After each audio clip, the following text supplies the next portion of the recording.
चुनाव जीत जाए और देश हार जाए, देश टुकड़ों में बट जाए, गलियों गलियों में नफरत की फसल हो, ये कौन सा वंदे मातरम है? मैं वंदे मातरम के माध्यम से कश्मीर पे बोलूंगा, शाम में मेरी ट्रोलिंग हो जाएगी। मैं नहीं बोलूं क्या? चुप हो जाऊं? भय से, डर से? जिन ओहदेदारों को मलहम लगाना चाहिए वो नमक की बोरी लेके जख्मों पे छिड़कते हैं। वर्षगांठ जरूर मनाएं, गांठों का ध्यान रखें। आजकल चिट्ठियां पढ़ी जा रही हैं सर, लेकिन चिट्ठियां पढ़ने में लोग थोड़ी बेईमानी कर रहे हैं। अगर कोई ऐसी व्यवस्था हो कि ये पृथ्वी पे आएंगे ना, तो एक मोर्चा बना लेंगे एक साथ मिलकर। प्रधानमंत्री जी को एक्चुअली बीजेपी के लोगों को नेहरू का धन्यवाद करना चाहिए। चुनाव के दौरान आप किस प्रकार की जुबान बोल रहे हैं? मैं इस सदन में जितनी बार बोला हूं, नेहरू जी जरूर यहां चर्चा में आते हैं।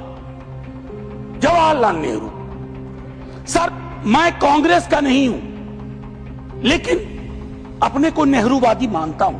वंदे, इस गीत के स्पिरिट को देखिए। इस गीत का स्पिरिट बंगाल से पंजाब पहुंचता है, जहां इसको जानने वाले लोग नहीं थे। इसके शब्दार्थ को, भावार्थ को समझ रहे थे। आजादी की लड़ाई में सबका योगदान, हिंदू, मुसलमान, सिख, ईसाई और नास्तिक भी। उस महाकवि ने यह कल्पना की थी कि देश इतने टुकड़ों में बट जाएगा, पार्टीशन से ज्यादा। आई लव महाकाल और आई लव मोहम्मद में जिहाद करवा दिया गया, झगड़ा करवा दिया गया। कोई नुक्कड़, कोई गली, कोई गांव नहीं है जहां हमने हिंदू, मुसलमान, सिख, ईसाई, नास्तिक ना देखे। सदन का जिन किसी ने इस पर चर्चा की कोशिश, शुरुआत की, इस आइडिया को भी सलाम प्रणाम। एक चीज शुरुआत में कहना चाहता हूं, हरिवंश राय बच्चन जी की आत्मकथा का एक खंड है पहला, जिसका शीर्षक है क्या भूलूं क्या याद करूं। तो मेरे लिए यह अवसर 150वीं वर्षगांठ या सालगिरह इस खूबसूरत गीत का एक अवसर भी है आकलन करने का।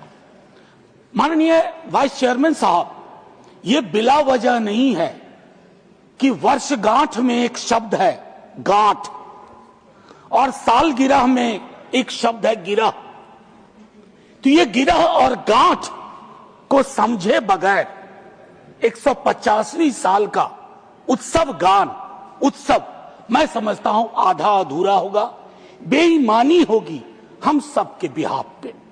मैं क्रमशः कुछ बातें आपके समक्ष रखूंगा, कोशिश करूंगा कि मेरी बातों से किसी को कष्ट ना हो।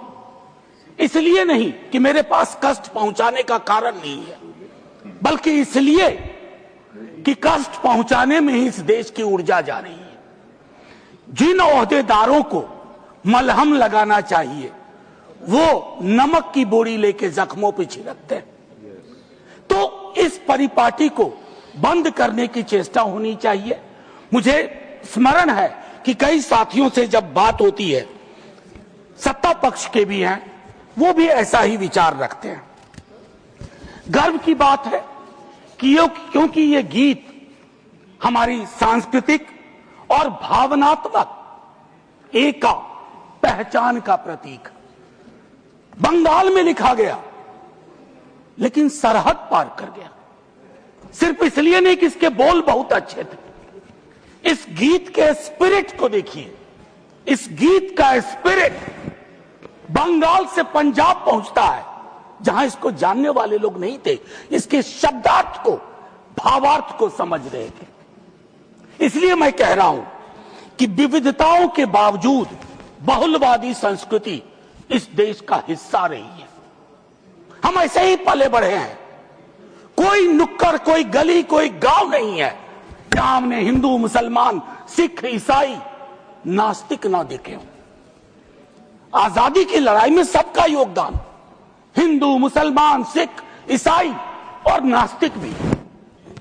अपने जीवन के एक बड़े हिस्से में मैं भी नास्तिक, जब मैंने भगत सिंह को पढ़ा, मैं नास्तिक क्यों हूं, तो मुझे गर्व होता था कि भगत सिंह वाली परंपरा। एक चीज मैं इससे पहले कि कहूं एक महत्वपूर्ण चीज कहना चाहता हूं। मैं इस सदन में जितनी बार बोला हूं, नेहरू जी जरूर यहां चर्चा में आते हैं। जवाहरलाल नेहरू। सर, मैं कांग्रेस का नहीं हूं, लेकिन अपने को नेहरूवादी मानता हूं, गांधीवादी मानता हूं, अंबेडकरवादी मानता हूं, और परस्पर विरोध नहीं है। इनका तब के वक्त में विरोध था, लेकिन मैं आज कह रहा हूं, अगर कोई ऐसी व्यवस्था हो कि ये पृथ्वी पे आएंगे ना, तो एक मोर्चा बना लेंगे एक साथ मिलकर।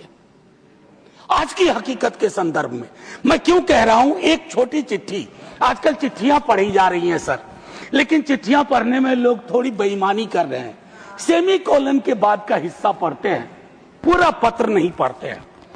अमृता शेरगिल जी जवाहरलाल नेहरू जी को लिख रही हैं। यह है नवंबर 6, 1937। सर गौर कीजिएगा, बहुत प्यारी खूबसूरत चिट्ठी है। यह चिट्ठी कहती है, उनकी किताब मिली थी आत्मकथा। यह चिट्ठी कहती है, my dear Jawahar, as a rule I dislike biographies and autobiographies. They ring false, pomposity or exhibitionism. But I think I like yours. You are able to discard your hello. You are capable of saying, when I saw the sea for the first time, when others would say, when the sea saw me for the first time. Sir, आजकल ऐसे लोग बहुत तरक्की कर रहे हैं जो ये कहते हैं कि समंदर ने आज मुझको पहली बार देखा, ये नहीं कि मैंने समंदर को पहली बार देखा। ये एक महत्वपूर्ण चीज है। सर, ध्रुवीकरण आज के हमारे जीवन का हिस्सा बन गया।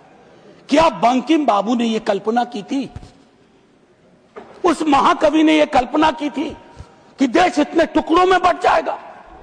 पार्टीशन से ज्यादा।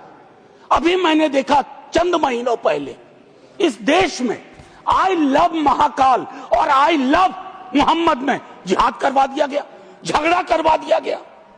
I can love every God simultaneously, yet I want to remain in peace, in prosperity, seeking justice and getting it. ये रवायत क्यों खत्म हो रही है?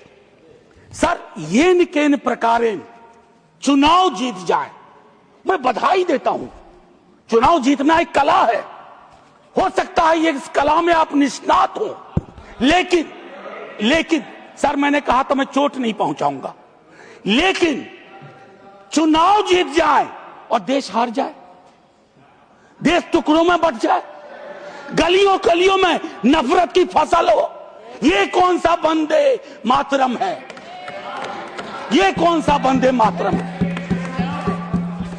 मैं सिर्फ ये कहना चाहता हूं, चुनाव जीतने की कई पद्धतियां हैं। कुछ पब्लिक को पता है, कुछ अभी नहीं पता है, आने वाले दिनों में पता चल जाएगा, क्योंकि इस मुल्क में कोई सीक्रेट बहुत दिन छुपता नहीं है। लेकिन एक चीज जो सबके सामने उजागर है कि आप चुनाव के वक्त, चुनाव से पूर्व, चुनाव के दौरान आप किस प्रकार की जुबान बोल रहे हैं। सर, मैं जानता हूं, जब तमाम हमारे सीनियर साथी लोग, मंत्री लोग एक दिन तो पब्लिक लाइफ छोड़ के जाएंगे, मैं भी जाऊंगा छोड़ के सर, मैं भी छोड़ के जाऊंगा, लेकिन मूल्यांकन करूंगा मेरी बातों ने कितनों को चोट पहुंचाई है, कितने घर में दीवारें खड़ी कर दी, कितने गांव में तकसीम जैसे हालात कर दिए। मैं वंदे मातरम के माध्यम से कश्मीर पे बोलूंगा, शाम में मेरी ट्रोलिंग हो जाएगी। मैं नहीं बोलूं क्या? चुप हो जाऊं भय से, डर से? सर, 1 मिनट का वक्त दीजिए, मैं ज्यादा वक्त, मेरे दूसरे स्पीकर हैं वो बोलेंगे, बस उसको 1 मिनट का वक्त दीजिए। मेरी बातें अधूरी रह गई हैं, लेकिन ऐसे अवसरों पर अक्सर होता है। सालगिरह जरूर मनाएं, गिरह का ध्यान रखें। वर्षगांठ जरूर मनाएं, गांठों का ध्यान रखें। और अगर वो न कर पाए तो इतना जरूर करें, इन महापुरुषों को, इनकी रचना को अपनी राजनीति का अवसर न बनाए, औजार न बनाए। और एक आखिरी टिप्पणी करूंगा, पहले भी कह चुका हूं सर, इस सदन में पक्ष विपक्ष दोनों तरफ महापुरुषों को याद करने वाले लोग हैं। सर 30 सेकंड और दे दीजिए। न जाने उस कुर्सी में क्या है जो बैठता है, जो बैठते हैं। सर बस 30 सेकंड दे दीजिए। मैं 30 सेकंड मांग रहा हूं। प्लीज। मैं सिर्फ इतना कहना चाहता हूं, मैंने पहले भी कहा, प्रधानमंत्री जी को एक्चुअली बीजेपी के लोगों को नेहरू का धन्यवाद करना चाहिए। वो पॉलिटिकल लाइफ जैकेट की तरह इस्तेमाल किए जाते हैं। Nehru ji political life jacket.